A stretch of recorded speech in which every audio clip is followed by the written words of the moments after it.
Sir, so what proposals do you have to ensure affordable housing to city employees in all of our community? And would you support a program specifically for city workers, down payment assistance or rental assistance? About just affordable housing, I think what's important to talk about is workforce housing, because there are folks who are going to make enough money, even if the salaries have been depressed, that they look at. A lot of this is always based on a percent of average median income, but a lot of folks are making 80% or 100% of average median income. They don't qualify for certain federal programs or other subsidies. So I think a big focus of what we need to talk about in the coming years is workforce housing. And our city employees needs to be a primary focus of what the city does.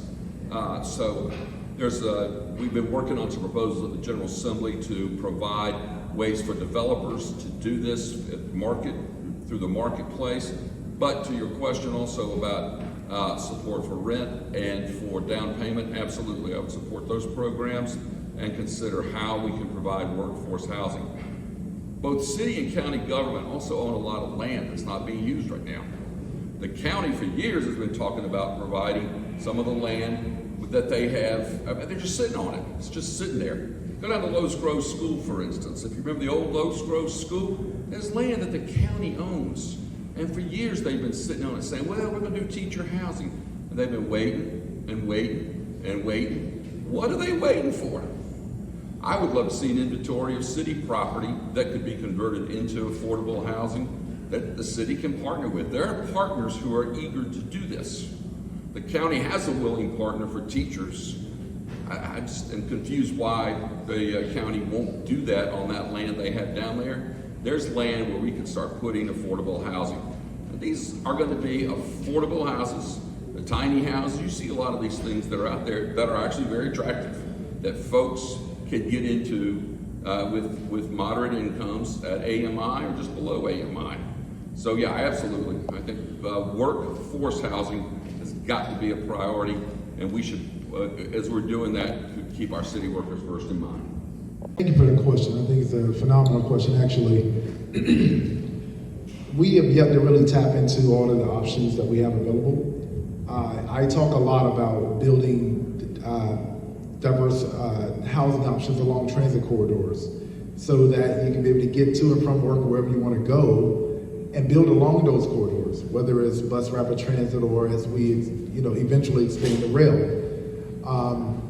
However, there are a lot of organizations, especially non-profit affordable housing nonprofits, that have yet to come into the area.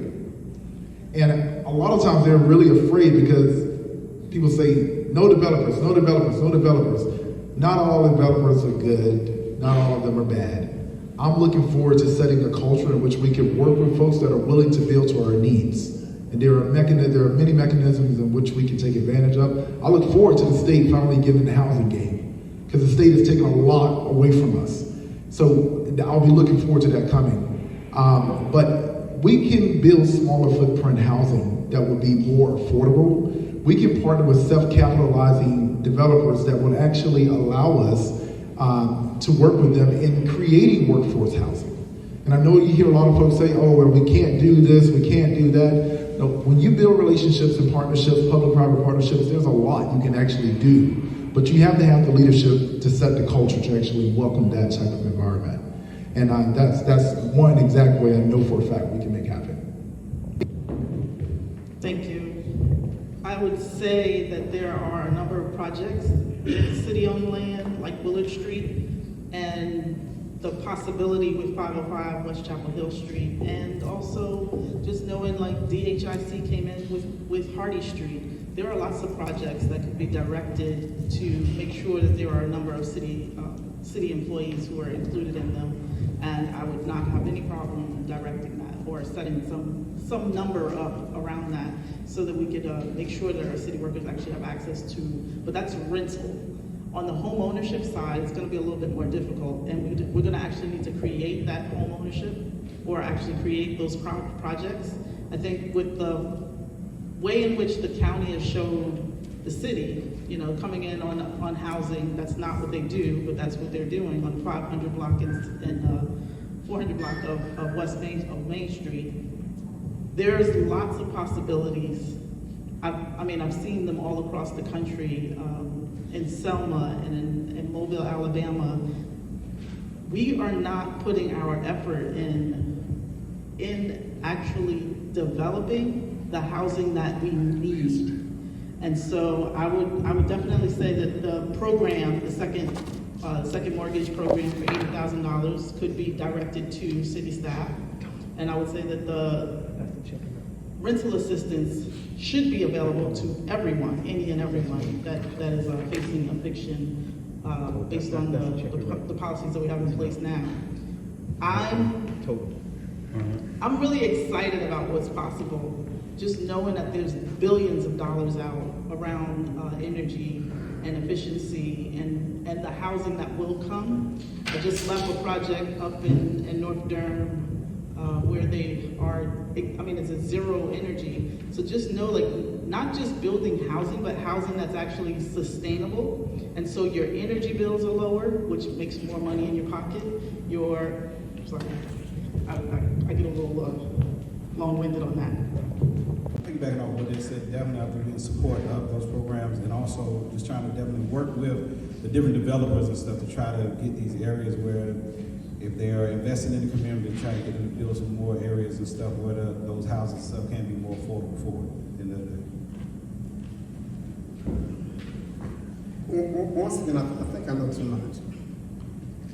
Anthony Scott said that $19 million in arrears as far as taking care of housing projects. Those who are Durham know what happened to McDougal terrorists with the sickness and things that happened to them because of the poor standards or the poor way in which it was kept up.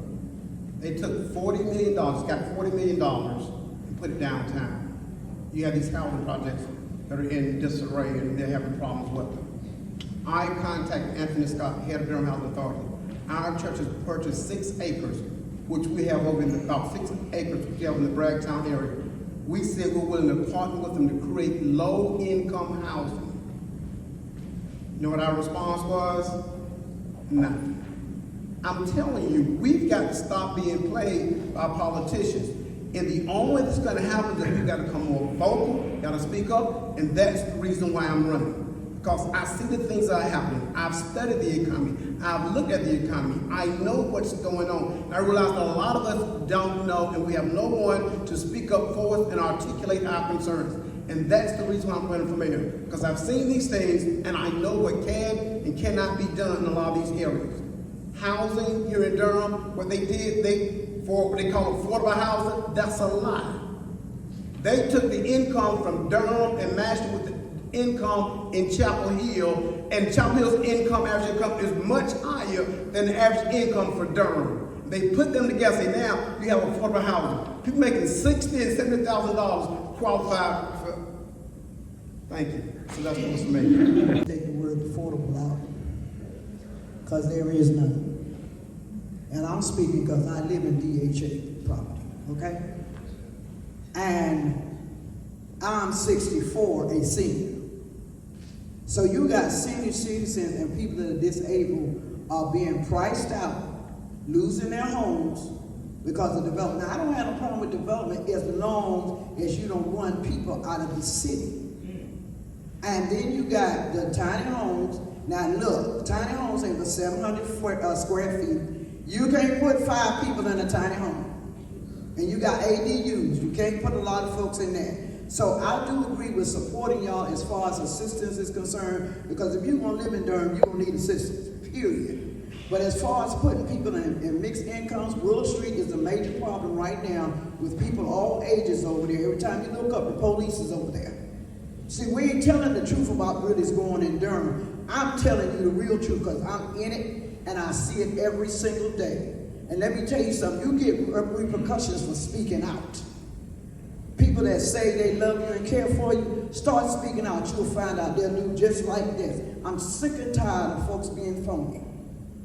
Now, I'm out here with them. There's no affordable housing. I applied for various programs myself and was turned down. because I didn't make enough money. So but how you gonna help me make the money that I need to make to get a home, to own a home, to move out of poverty, to move somewhere better? So that's where the communication need to come in. Y'all want to be up here? The citizens need to be able to communicate to say, okay, I want a hand up, not a hand out. Show me how to get out of poverty. Show me how to own a home so I can own a home and live with y'all like y'all living. How about that?